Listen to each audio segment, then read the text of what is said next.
আসসালামু আলাইকুম ওয়া রাহমাতুল্লাহি ওয়া বারাকাতুহু। ৭৮ নিবন্ধনের স্কুল এবং কলেজে গণিত বিভাগের আজকে কিছু সংখ্যা এবং উপপাদ্য নিয়ে হাজির হলাম। তো আজকের ভিডিওতে প্রথমে কয়েকটা সমীকরণ দেখতেছি। 2x - y + z = 1, x - y + 2z = 0, 3x + y + 5z = 2 অসমমাত্রিক একঘাত বিশিষ্ট সমীকরণ জোট। এখানে সমীকরণ জোট বলা হয়েছে। জানো কেন সমীকরণ জোট? সমীকরণ জোট হচ্ছে যে সমীকরণে এক্স ওয়াই জেড চলক বিদ্যমান থাকে তাকে সমীকরণ জোট বলে। আর যখন দুইটা চলক বিদ্যমান থাকে তখন আমরা শুধু সমীকরণ বলি।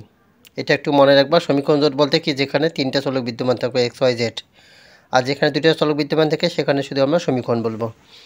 এখন এইটা হচ্ছে অসমমাত্রিক একঘাত বিশিষ্ট। যদি কাল এরকম কোনো সমীকরণে জিরো থাকে সবগুলোই, তাহলে সমমাত্রিক একঘাত বিশিষ্ট। আর অসমমাত্রিক একঘাত বিশিষ্ট উদাহরণ হচ্ছে ওপরের সমীকরণ দুটি। এখন আসো, এই প্রশ্নটা ভাইবা বোর্ডে করে থাকে, কখন সরল সমীকরণ জোট সমাধানযোগ্য হয়? কখন সরল সমীকরণ জোট সমাধানযোগ্য হয়? ইসেলন আকারে রূপান্তরিত করে অসঙ্গতি বিদ্যমান না থাকলে সমাধানযোগ্য হবে। তাহলে কখন সমাধানযোগ্য হবে? বলবা যে ইসেলন আকারে রূপান্তরিত করে যদি অসঙ্গতি বিদ্যমান না থাকে তাহলে সমাধানযোগ্য হবে। এখন দেখো, অসংহতি বলতে কী বোঝাচ্ছে? দেখুন, 0 = 8, আমাদের ওপরে দুইটা সমীকরণ জোট দেওয়া আছে আর এখানে 0 = 8, এটা তো অসংহতি। এইটাতে কি সমাধান বিদ্যমান থাকবে না। আর ওপরে যদি কাল এরকম তিনটা সমীকরণ দেওয়া থাকে তখন আমরা বলবো যে সমাধানযোগ্য, তবে এই 0 = তো এটাতে পায় না, এটাতে অসমাধানযোগ্য। ঠিক আছে? তাহলে এটা একটু মনে রাখতে হবে তোমাদের। এখন হচ্ছে ইসেলন আকারে কিছু বৈশিষ্ট্য বা শর্ত। ইসেলন আকারে চলক সংখ্যা সমীকরণ সংখ্যা সমান হলে একক সমাধান থাকে। আমাদের অনেক সময় বলতে পারে যে একটা সমীকরণ জোটের কখন সমাধানযোগ্য হবে, তাহলে কি চলক সংখ্যা এবং সমীকরণ সংখ্যা সমান হলেই সেটা কি হবে? সমাধানযোগ্য। এখন আসো, কোনো সমাধান থাকবে না কখন? অসংগত থাকলে কোনো সমাধান থাকবে না। যেকাল অসংগত ওই সমীকরণ জোট থাকে তাহলে কোনো সমাধান থাকবে না। চলক সংখ্যা সমীকরণ সংখ্যার চেয়ে বেশি হলে একাধিক সমাধান থাকে। তার মানে দেখা যাচ্ছে যে চলক সংখ্যা 3টা কিন্তু সমীকরণ জোট 2টা, তখন কিন্তু একাধিক সমাধান থাকবে। মানে চলক যতটি তার চেয়ে সমীকরণ যদি কম থাকে তাহলে একাধিক সমাধান থাকবে, আর চলক সংখ্যা সমীকরণ সংখ্যা সমান হলেই একক সমাধান থাকবে। আর অসংগতি যেখানে কোনো থাকে সেটা সমাধান বিদ্যমান থাকবে না।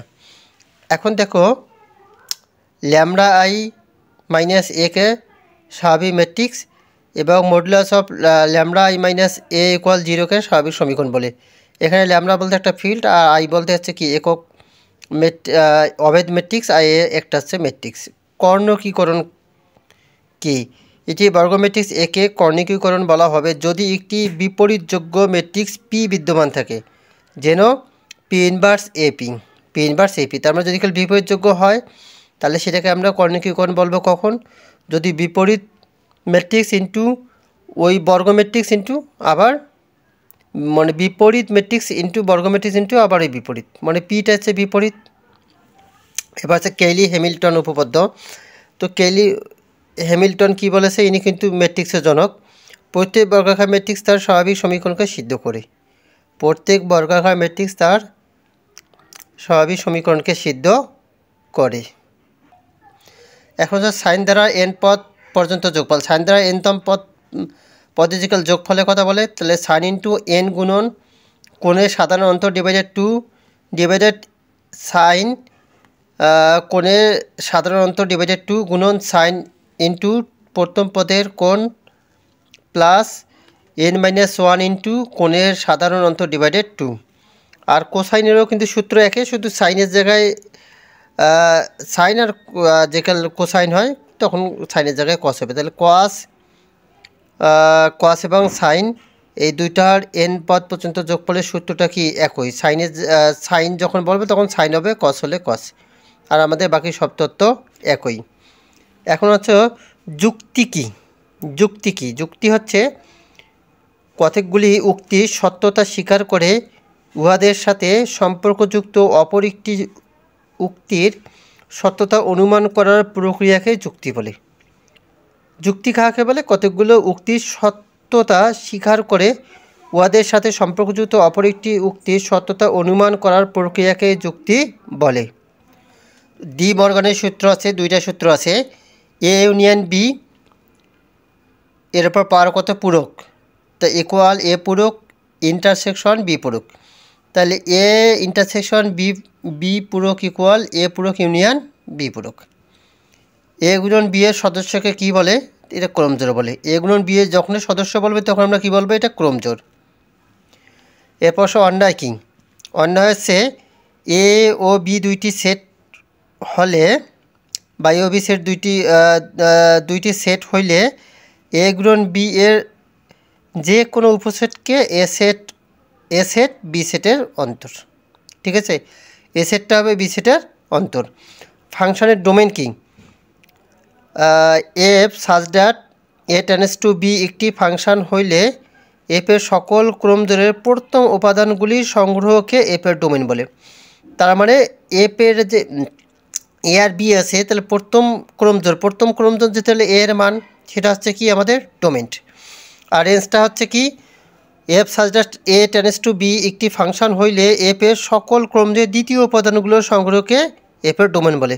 তাহলে প্রথমটা হচ্ছে ডোমেন আর দ্বিতীয়টা হচ্ছে কত? রেঞ্জ। অন্যায় কাকে বলে? ফাংশনের ডোমেন এবং ফাংশনের রেঞ্জ অবশ্যই মনে রাখতে হবে, এগুলো কিন্তু ভাইভা বোর্ডে প্রশ্ন করা হয়। এখন আসো সিস থিটা দ্বারা কী বোঝায়? Cos theta plus i sine theta. Cis theta দ্বারা কী বোঝায়? Cos theta plus i sine theta. এখন থিটার ঊর্ধ্ব শক্তিতে সাইন থিটা এর বিস্তৃতি, তো সাইন আমাদের কি? বিজোড়। তাহলে কী হবে? থিটা মাইনাস থিটা কিউব, যেহেতু থিটার ঊর্ধ্বক্রমে, তো theta minus theta cube divided factorial 3 plus theta power 5 divided factorial 5 minus dot dot dot. আর কসের ক্ষেত্রে cos theta equal 1 minus theta square divided factorial 2 plus theta power 4 divided factorial 4 minus dot dot dot. তাহলে হচ্ছে সাইনটা হচ্ছে বিজোড় function, কসটা হচ্ছে জোড় function. যোগসিদ্ধ সংখ্যা কি? এন একটি ধনাত্মক পূর্ণ সংখ্যা হয় তবে এপসাইলেন্ট অফ এন ইকুয়াল 2n কে যোগসিদ্ধ বলে। তাহলে এপসাইলেন্ট অফ এন ইকুয়াল 2n কে যোগসিদ্ধ বলে। ফার্মার সংখ্যা কি? 2 পাওয়ার 2n প্লাস 1কে ফার্মার সংখ্যা বলে। কখন সরল ডিওফান্তিন সমীকরণ A X plus B Y plus C সমাধানযোগ্য? তাহলে A X plus B Y equal C কিন্তু একটা কি? ডিওফান্তিন সমীকরণ, এটা মনে রাখতে হবে। যদি এ বি ইকুয়াল ডি এবং ডি বাই সি হয় তবে ডিওফান্তিন সমীকরণ সমাধানযোগ্য, এটা মনে রাখতে হবে। A comma B equal D এবং ডি বাই সি হয় তবে ডিওফান্তিন সমীকরণ সমাধানযোগ্য। তাহলে A X plus B Y equal C একটি ডিওফান্তিন সমীকরণ। ফার্মার উপপাদ্য হচ্ছে যদি পি মৌলিক সংখ্যা এবং